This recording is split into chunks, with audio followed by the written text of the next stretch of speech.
Morning, church. If I have not met you yet, my name's Kyle Cunningham. It's my honor and privilege to be the preaching intern at this church over the summer. For the past several weeks, we have been in a series we're calling Before and After, and that's part of our commitment to be rooted in the Gospels for this entire year. Before and After is a series where we are looking into stories of people in the Gospels who've had transformational encounters with Jesus. We started off a few weeks ago with the man named Zacchaeus, and we saw the story of a man whose life went from greed to generosity. Scott Meyer followed that with the woman at the well, and we saw a woman who lived in shame but then began testifying to everyone about all that Jesus has done. And last week, I read through the story of the Apostle Peter. And that's a story of a guy whose life was defined by his failures. That was until Jesus forgave and redeemed him. And these are just three individuals representing real people who encountered the real Jesus and experienced real change. And that's exactly the type of thing that we're studying on Sunday mornings. You might have seen one of the Jesus journals out front. That's what that's for as we go through the Gospels this year, to log these stories, to log these things, and to remember them. And with these three stories, I kind of give that recap because these three stories show Jesus changing lives in a lot of different ways. We've seen Jesus change lives by his mercy, by his forgiveness. We've seen Jesus instruct and correct people, and by that way, change them.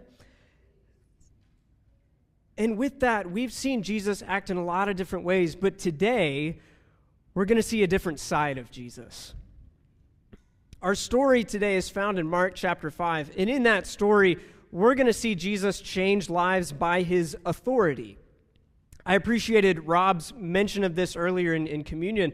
A lot of what he talked about is what we're going to be talking about today, but his emphasis was on God's authority, and that's what we're going to be witnessing today in this story. So as you turn to Mark chapter 5, I want to give a little bit of context for what this story is all about.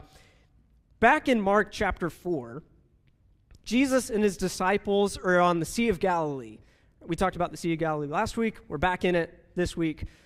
Mark chapter 4 is where Jesus and his disciples sail across the Sea of Galilee, and they're going into the region called the Decapolis. You can just think of that as enemy territory. Jesus tells his disciples, get in the boat, we're going to the Decapolis. They get in the boat, they cross the sea, and there's a terrible storm that breaks out. And the disciples are terrified. But Jesus stands up, and he commands the winds and the waves to be still. And the disciples are mesmerized. They have not seen this side of Jesus yet. And Mark chapter 4 leaves us with the question asked by the disciples, who is this man that even the wind and the waves obey him? And with that question, we jump into Mark chapter 5. After the disciples have just seen Jesus, command the physical world, they land on the shore, and they're about to see Jesus command not just physical things, but he's going to command the spiritual world. And Mark chapter 5 is a strange and startling story. Okay, this story is really weird, and I'll just say it up front. I'll name the white elephant in the room. Not white elephant, that's Christmas. Elephant in the room is that this story talks about demon possession. It's a weird story. It's supposed to grip you. It's supposed to make you a little uncomfortable. And if this story's new to you, that's great. I'm glad you're here. If we've heard this story before, if you're one of the people that have read this story time and time again, what I would encourage you to do is to read it with fresh ears. This story is supposed to grab your attention. And I want to encourage us to let the story do its work as we jump into it. So I'm going to start reading in chapter 5, verse 1. They went across the lake to the region of the Gerasenes. When Jesus got out of the boat, a man with an impure spirit came from the tombs to meet him. This man lived in the tombs, and no one can bind him anymore, not even with a chain. For he had often been chained hand and foot, but he tore the chains apart and broke the irons on his feet. No one was strong enough to subdue him. Night and day among the tombs and in the hills, he would cry out and cut himself with stones. It's a weird story, right? How are we doing? How are you doing with that? It's supposed to grab you. It's supposed to make you uncomfortable. And here's what I say is happening in the room right now. As all of us read this, we're just 5 verses in. And here's what I can already feel. Here's what's going on in the room right now. We've got 3 types of people in this room. You probably fit into one of these 3 categories. And I'm calling them yes, no, and maybe so. So maybe you're over here. You're in the yes camp. And you've just read this and you're thinking, yeah, demons are real. Jesus casts them out. This story makes total sense. That's those people. But maybe you're all the way over here. Maybe you're thinking, no, I don't buy this.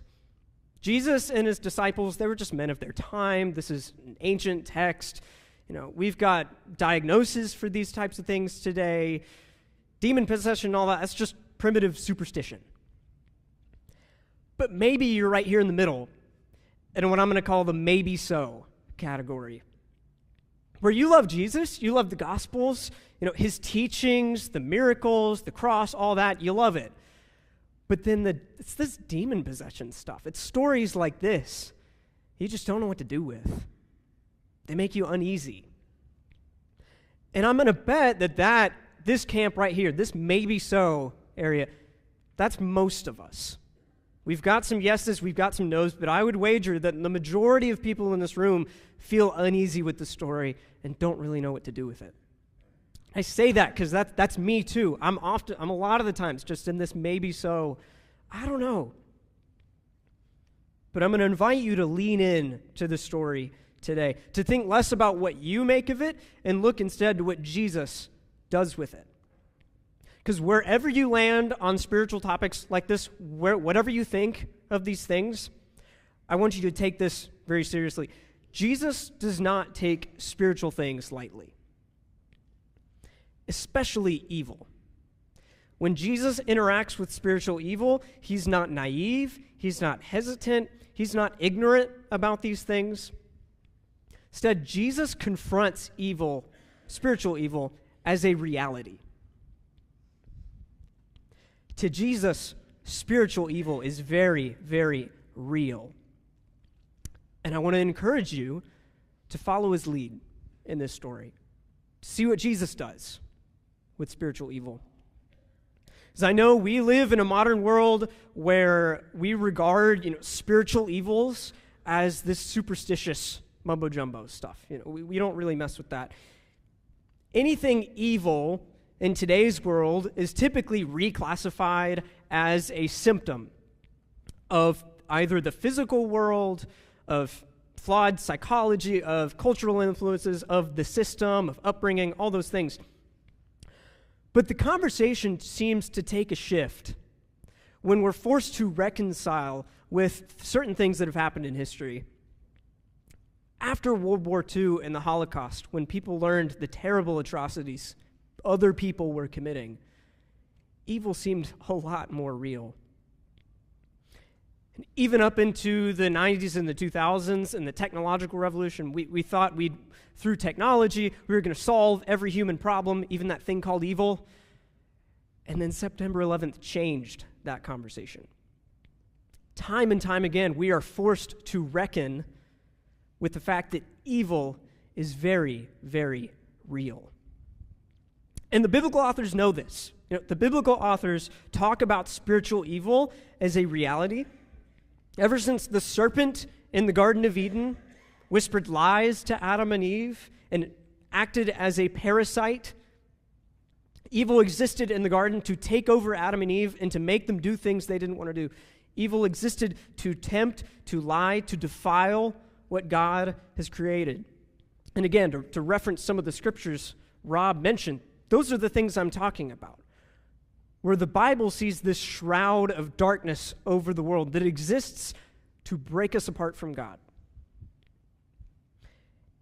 Evil consumes with deceit, bitterness, resentment, hatred. Evil changes us. It distorts our thoughts and behaviors. And let me just give you an example of this. When is the last time you wanted to say something, you wanted to do something, but you just knew it was wrong? You knew if I say that thing, it's just going to hurt them. If I do that, it's just going to hurt me. And you're standing there, you're thinking, like in the moment, in real time, you're thinking, I'm not going to do it, I'm not going to do it. Okay, what if I did do it, though? Maybe, what if I did it this way? Okay, I think I'm going to do it. I'll try it. No, I'll do it. And then you do the thing that just moments ago you were saying, no way, I'm ever doing that. You know what I'm talking about, right? You all know what I'm talking about. If you don't, you're liars, right? We all know what that is. You look at yourself just moments ago and you're like, what was I even thinking? Who was that? Something came over me, right? That wasn't me. Have you ever said that? Something came over me? That's not just a figure of speech. In the Bible, that's a reality where spiritual evil plagues and possesses people. I'll continue the story in verse 6.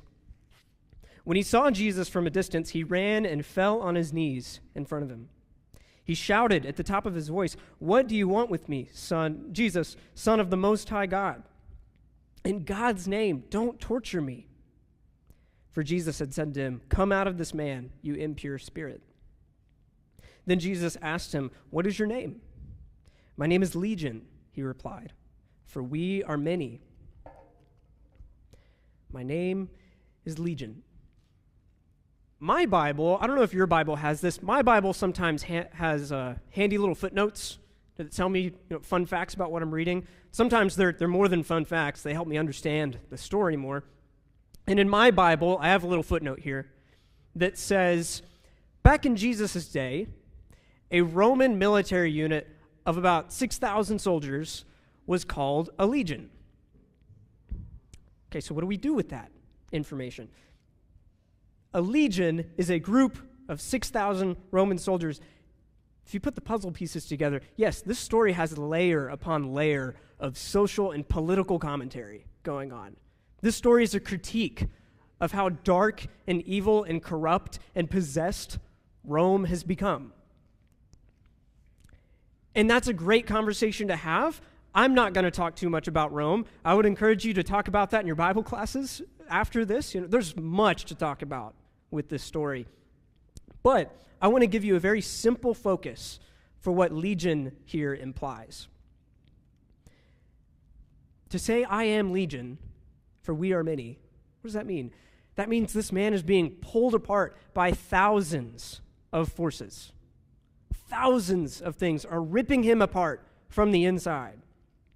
He's totally lost control of who he is. His identity is no longer his, it's Legion's. Because look, Jesus asks him, "What is your name?" And who responds, the man or the demons? The demons say, "We are Legion." What's this man's name? That's what Jesus was asking. What's your name? But because of the demons, this man can't even say his own name anymore. His identity is lost, at least for now. I'll continue in verse 10. And he begged Jesus again and again not to send them out of the area. A large herd of pigs was feeding on the nearby hillside. The demons begged Jesus, "Send us among the pigs, allow us to go into them." He gave them permission, and the impure spirits came out and went into the pigs. The herd, about 2,000 in number, rushed down the steep bank and into the lake and were drowned. Remember when I said this is supposed to make us uncomfortable? Right? This is a horrible image. Right? That's just awful. But it's awful because that's exactly what evil does. Right? Evil wants to take whatever is God's and wants to try and take it to be its own and wants to kill it, sometimes in the most horrible and tragic ways. And as all these spirits enter the pigs, I know the significance of 6,000. My Bible gave me that footnote. It didn't give me a footnote on 2,000. Sorry, I don't know.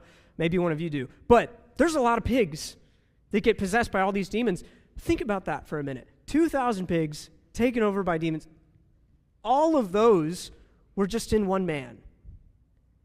This man was completely under the control of Legion. Verse 14. Those tending the pigs ran off and reported this in the town and the countryside. And the people went out to see what had happened.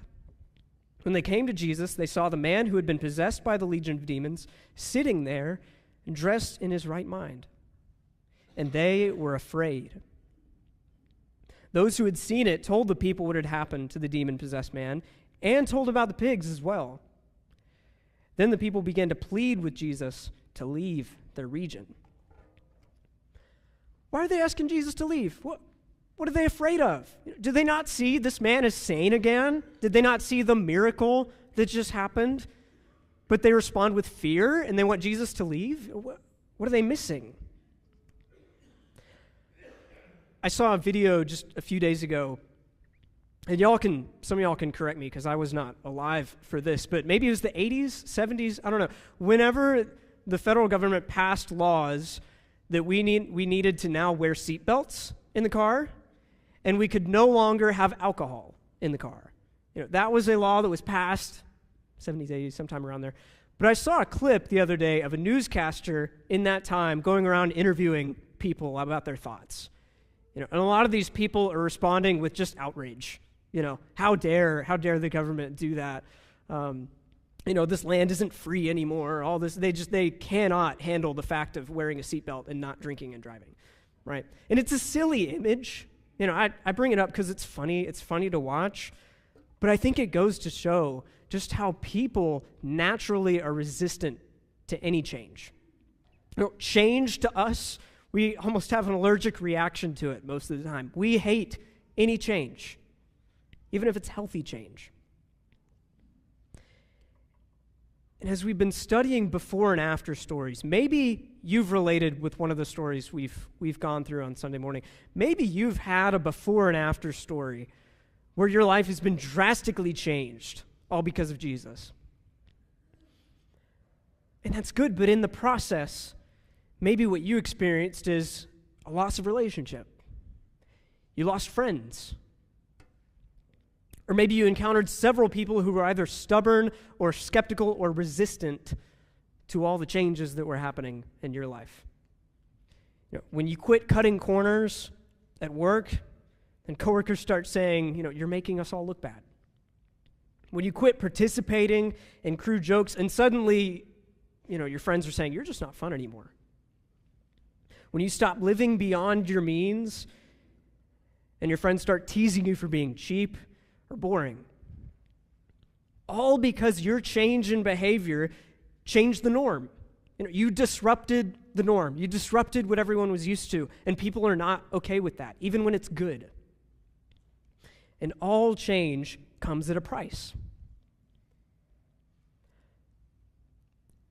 I want you to pay very close attention to Jesus in what happens here with the crowd. Does Jesus seem to mind that the crowd is afraid or upset? Does he say anything to them? No. What's Jesus' concern in this story? Is it the crowd? No. Jesus is not concerned with the voice of the crowd. He's after the heart of the captive. Jesus is here for one man. And if the crowd wants to react in fear and they want to yell at him to leave, okay, fine. I'm not here for you yet. He's got a job for the man to do later. But for now, Jesus is here for the heart of the captive. And for us, the voice of the crowd is always going to compete with the voice of the one who set you free. But while the crowd seeks attention, the crowd will never stop voicing its opinion, seeking attention, trying to get us to stay the same. The crowd's always going to do that. That doesn't change the fact that Jesus holds authority.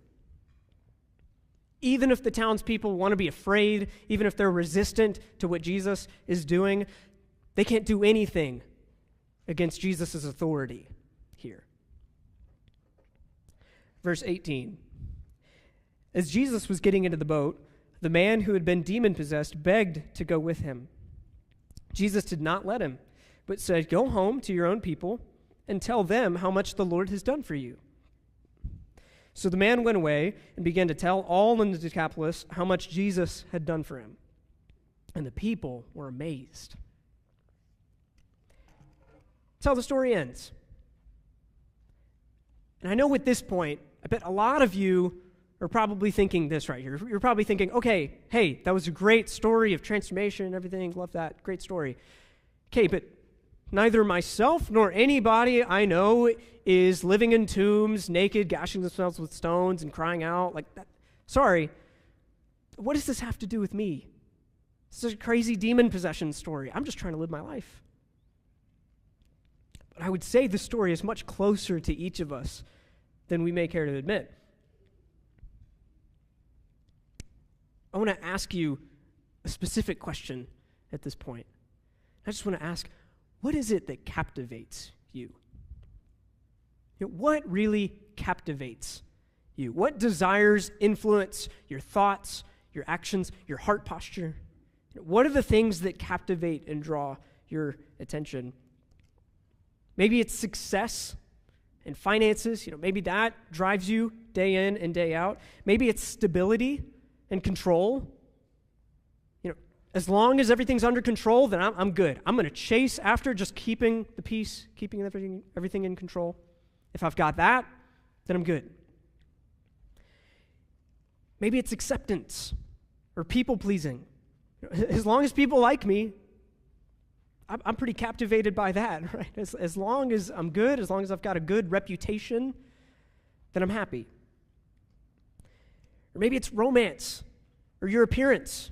We're constantly chasing after just that person who's going to make our life perfect and solve all our problems, right? We're always after that. Or how we present ourselves. Do people find me attractive?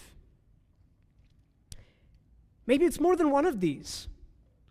It doesn't have to be just one thing that captivates you day in and day out. And I say that because there are legions of things out there that want to captivate you, that want to rule you. And whatever you seek most in life eventually becomes your Lord.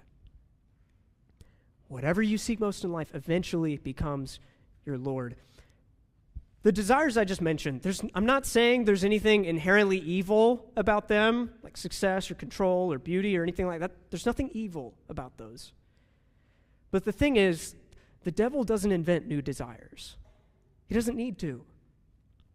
What the devil does is he takes the desires we have, the good desires that we have, and he twists them into lies that slowly begin to control us. Success is twisted into obsession. Acceptance becomes insecurity. Reputation becomes envy. Beauty becomes self-hatred.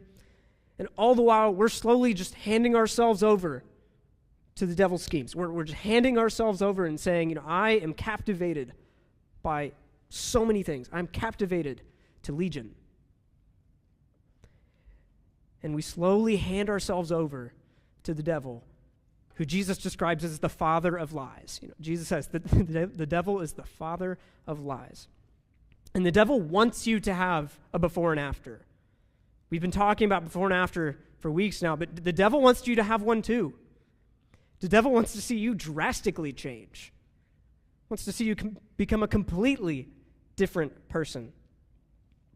And if it's by spirit and truth that we are slowly transformed into the image of Jesus, know that the opposite is true too. It's by isolation and lies that we're slowly deformed into the image of the devil. And before and after, we did a series on the Sermon on the Mount where Jesus said a lot of things about spirituality, said a lot of things about evil. And how many masters, if you were here for that, how many masters did Jesus say you could serve? 2? No, you can only serve one master. You can't serve 2 masters. But what the devil wants to do, the devil doesn't want to stop at 2. The devil will want to control you by as many as 6,000 masters if you let him. And if you don't deal with Jesus, you're dealing with the devil. And many of you may have heard this quote before, but I want to sit on this quote here that actually I'm not too sure where it comes from, but it's really popular and it's really good. It's that the greatest thing the devil ever did, the greatest trick the devil ever pulled off, is convincing the world he didn't exist. When we think the devil isn't up to something, we couldn't be more wrong. When we think the devil isn't doing anything in our lives, we might be slowly handing ourselves over to legions, whether we know it or not.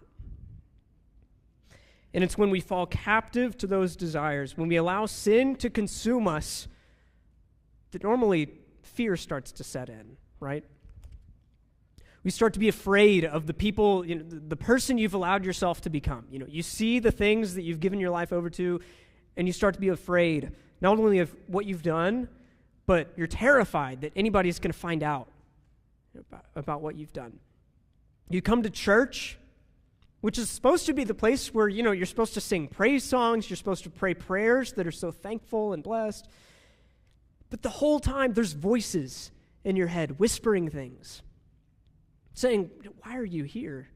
You don't belong here. See all those people out there in front of you? If only they knew what you had done. Or maybe the worst of them all, why are you here? Don't you know God is so angry with you? I'll say this, don't let the demons win. That's the message today. Don't let the demons win. The man that we looked at in this story, he let the demons win. He let the demons convince him of these lies. Because when Jesus approaches him, do y'all remember, what's the first thing that this man says, that the legion says to Jesus? Don't torture me. Jesus probably maybe takes a step back. Jesus is not in the torturing business. He is for the demons, but not for this man. Jesus did not come to torture this man. But instead, he came to break the chains. Jesus came here with one mission, and that was for the man. If we could go back one slide. Sorry, I forgot to tell you this. I don't know if you noticed the verse that was right before where Jesus gets in the boat. Oh, it's not up there. Oh, well, sorry, Emily. You remember what I'm talking about. Jesus gets in the boat at the end of this story. Didn't he just get here? He lands on the shore. He has this little encounter with the man, and then he gets back in the boat. Okay, have you been here 5 minutes? What are you doing, Jesus? Jesus came here with one mission, to seek and save one man. He sailed through storms and winds to deliver him, to free him from bondage. And when Jesus tells us to pray to our Heavenly Father to deliver us from evil, this story is a case study in what that means, what that looks like. The man who had once given his life over to the Lord of Lies, in this story gives it over to the Lord of Lords. And he does that because Jesus is stronger than anything else in all creation. Jesus is stronger than legion upon legion upon legion. And this is what the Apostle Paul is talking about in Romans 8 when he says the following. For I am convinced that neither death nor life, neither angels nor demons, neither the present nor the future, nor any powers, neither height nor depth, nor anything else in all creation will be able to separate us from the love of God that is in Jesus Christ our Lord. These are beautiful words. And if you're sitting here today and you're terrified of demons, know that nothing can separate you from the love of God. Don't let the demons fool you to thinking that they're stronger than Jesus. They're not. Not in the slightest. If you feel bound by sin, know that Jesus breaks those chains. If you feel like you've lost control and your life is a chaotic mess, know that Jesus brings stability and peace. If you feel separated from God, know that Jesus will come through storms to find you, to rescue you, and to be near. And for those that maybe you've been a Christian for a while, and maybe you feel like no matter what you do, you still feel caught in chains. Be it to sin struggles, be it to you feel like a lack of faith, be it to broken relationships, I don't know. And I don't want to pretend like I can stand up here and answer all of those problems in one go. I can't. But what I can do is point you to a little further in Mark, when the disciples asked Jesus a question about spiritual evil. The disciples asked Jesus a question about evil that's stubborn and that just won't go away. And what does Jesus say? He says, well, this kind can only be driven out through prayer. And I say that to point to the power of prayer. Prayer is a tool Jesus gives us to use against these things. So I ask, have you prayed? And not just have you prayed by yourself, that's great, but have you prayed in community? Have you prayed through the chains that you feel like are gripping you? Have you prayed through that with others? Have you confessed a secret sin that you've been hiding from God and from others? Have you confessed that, named the evil in your life, named it, and prayed out of it? So what I'll say at the very least is that demons work best in secret. So don't isolate yourself by living in the shadows. I don't know how the man in the story came to be possessed by thousands of demons, but I can bet that isolation was a fast track to that. I can bet that his story started by living in the shadows and by tackling his problems alone. When you're faced by these things, remember the before and after of the man in the story, the man who was possessed.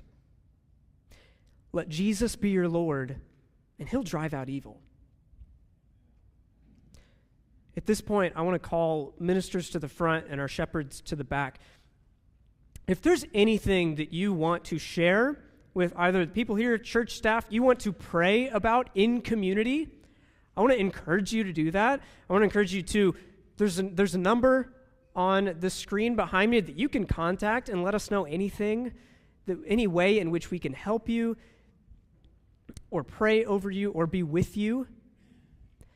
And I just want to leave with the reminder that Jesus breaks chains, no matter how strongly you feel tied to them. So with that, I'm going to pray, and then we'll continue our worship.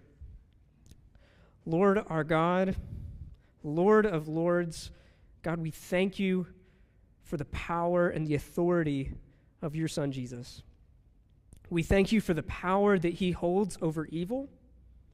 We thank you for his promise to break chains, to set us free from anything that might be holding us. God, I pray that we relinquish our fears, that we name our struggles, that we confront the demons in our life, and that we don't let them win.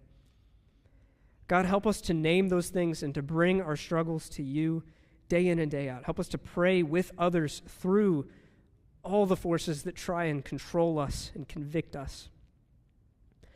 God, I pray you be with this church. I pray your Spirit over Western Hills. God, guide us to be made more and more into the image of your Son. It's in his name that I pray. Amen.